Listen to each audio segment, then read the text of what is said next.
Welcome के easy learning maths no problem channel. आज हम कर रहे हैं अपने expansion and factorisation of algebraic expressions chapter 4 कर रहे हैं, पेज नंबर 103।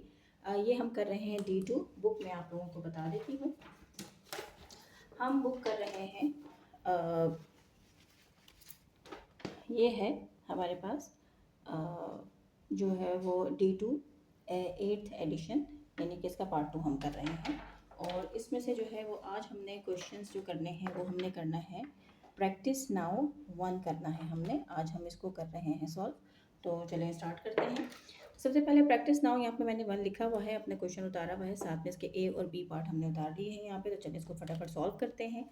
तो अलजेब्रिक एक्सप्रेशंस में हमने देखना है, यहाँ पर हमारे पास ऑपरेटर्स हैं प्लस और माइनस। तो हम इसको किस तरीके से करते हैं, यहाँ पर हम देखेंगे अगर बेस हमारे पास x है, यहाँ पर भी x है, X square both are same. तो सबसे पहले हम इसको सॉल्व करने के लिए इसके जो ऑपरेटर्स हैं उसको सॉल्व करेंगे। तो यहाँ पर आता है हमारे पास एक्स स्क्वायर, और ये प्लस और ये माइनस आपस में मल्टीप्लाई हो रहे हैं, तो प्लस माइनस माइनस होगा और 6x² यहाँ पर आ जाएगा। अब यहाँ पर देखें यहाँ पे मैं आपको करके दिखाती हूँ इसको सब्सट्रैक्ट, क्योंकि प्लस और माइनस के सब्सट्रैक्ट हो रहे हैं। तो मैं यहाँ पर माइनस का 6x² और प्लस का x² उतार लेती हूँ। इसका मतलब होता है कि इसके पास 1 है, यहाँ पर जो है इसके पास 1 है।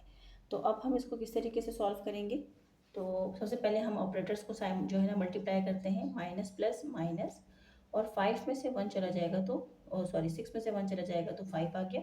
तो ये हमारे पास आ गया है आंसर इसका -5x²।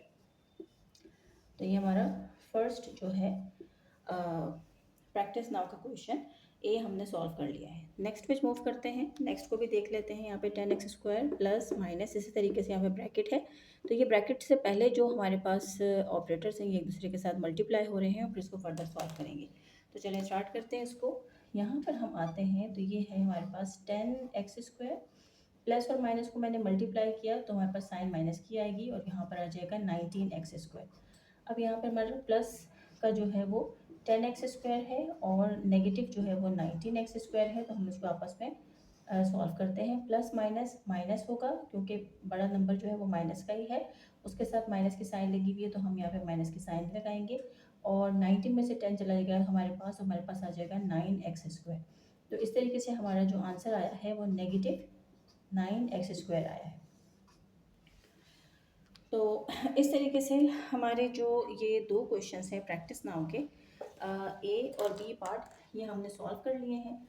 तो आगे फर्दर चलते हैं। इसकी जो है स्टूडेंट्स को जिन्होंने इसको सॉल्व करना होगा, वो जैसे जैसे ये क्वेश्चन सॉल्व होते जाते हैं तो you can take the screenshots. तो 5th यानी कि क्वेश्चन नंबर सी पे जो है मैं अब मूव कर रही हूँ, जब तक कि मैं क्वेश्चन नंबर बी वहाँ पे लिखा रहेगा, ताकि स्टूडेंट्स जो है उसको देख सकें। क्वेश्चन नंबर सी पे मैं आई हूँ। क्वेश्चन नंबर सी हमारे पास है -13y² प्लस 3y²।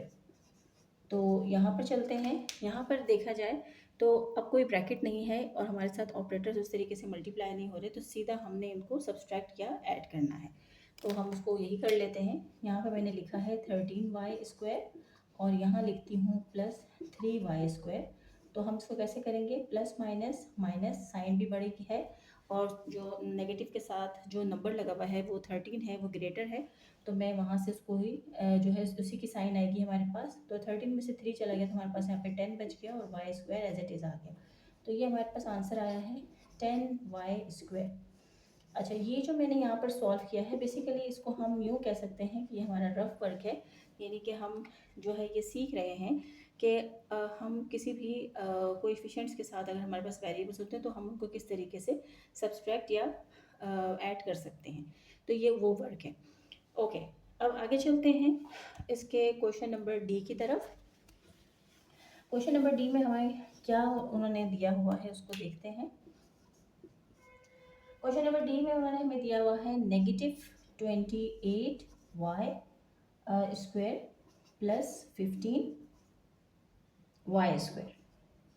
तो यहाँ पर भी हमारे पास इस वक्त इस क्वेश्चन में कोई भी जो आपस में कोई ब्रैकेट जो है वो नहीं है, यानी कोई मल्टीप्लिकेशन नहीं, तो सिंपली हमने यहाँ पर इसको ऐड और सब्सट्रैक्ट करना है। तो चलिए इसको भी यहाँ पर सॉल्व करते हैं। यहाँ पर मैंने लिया है -28y² एंड प्लस 15y²। तो माइनस प्लस माइनस होगा, साइन भी माइनस किया गया क्योंकि 28 इज़ ग्रेटर देन। तो 28 में से हमने 15 को सब्सट्रैक्ट किया, 8 में से 5 को अगर हम लेके जाते हैं तो हमारे पास 3 बच जाता है, और ये हमारे पास आ गया है, यहाँ पे बच गया हमारे पास 3, और 2 में से बन गया तो 1, और यहाँ पर आ गया हमारे पास y²। तो यूँ हमारा आंसर आ गया है नेगेटिव 13y²। तो ये जो है क्वेश्चन नंबर डी का हमारे पास आंसर आया है, -13y²। तो यहाँ पर हम देखें, हमने अपने दोनों क्वेश्चंस को, क्वेश्चन नंबर सी यानी इसके जो पार्ट सी था और जो पार्ट उसका डी था, हमने उन दोनों को सॉल्व कर लिया है।